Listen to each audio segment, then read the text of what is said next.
Cockroach party സമരത്തിന് പിന്തുണയുമായി SFI ലോക് ഭവനിലേക്ക് നടത്തിയ മാർച്ചിൽ വൻ സംഘർഷം. 8 തവണ പോലീസ് ജലപീരങ്കി പ്രയോഗിച്ചു. ബാരിക്കേഡ് മറിച്ചിടാൻ ശ്രമിച്ച പോലീസും പ്രവർത്തകരും തമ്മിൽ ഉന്തും തള്ളുമുണ്ടായി.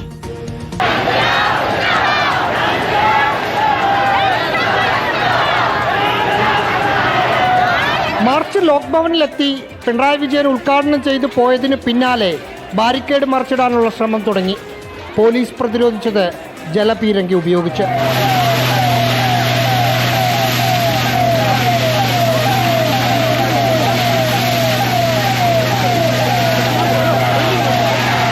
SFIക്കാർ മുന്നോട്ട് വരുംതോറും 2 ജലപീരങ്കി വാഹനങ്ങൾ തുടരെ വെള്ളം ചുറ്റിക്കൊണ്ടിരുന്നു.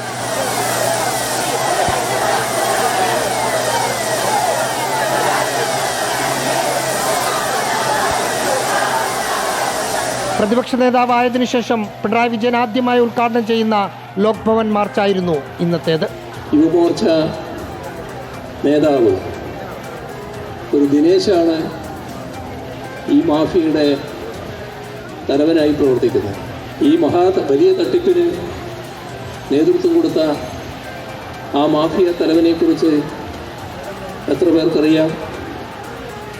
അയാളെ സംരക്ഷിക്കുന്ന നിലപാട് ഗവൺമെന്റ് സ്വീകരിക്കുന്നു. റിപ്പോർട്ടർ, തിരുവനന്തപുരം. ദില്ലിയിൽ വിദ്യാർത്ഥികളെ മർദ്ദിച്ച പോലീസ് നടപടിക്കെതിരെ കേരളത്തിലും പ്രതിഷേധമിരമ്പി. SFI നേതൃത്വത്തിൽ ജില്ലാ കേന്ദ്രങ്ങളിൽ നടത്തിയ മാർച്ചിൽ വ്യാപക സംഘർഷമുണ്ടായി. കൊച്ചിയിൽ പ്രതിഷേധക്കാർക്ക് നേരെ ടിയർ ഗ്യാസ് പ്രയോഗിച്ചു.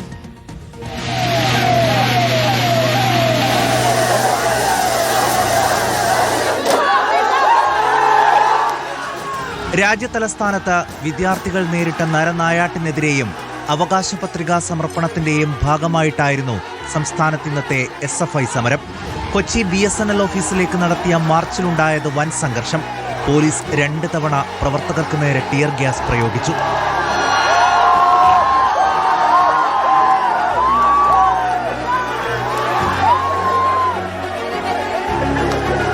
മൂന്ന് പ്രവർത്തകർക്ക് പരിക്കേറ്റു. ബാരിക്കേഡ് മറികടന്ന് BSNL ഓഫീസിലേക്ക് ഓടിക്കയറാൻ ശ്രമിച്ച പ്രവർത്തകർക്ക് നേരെ പോലീസ് ലാത്തി വീശി. ആലപ്പുഴ ഹെഡ് പോസ്റ്റ് ഓഫീസിലേക്ക് നടത്തിയ SFI മാർച്ചും സംഘർഷത്തിൽ കലാശിച്ചു.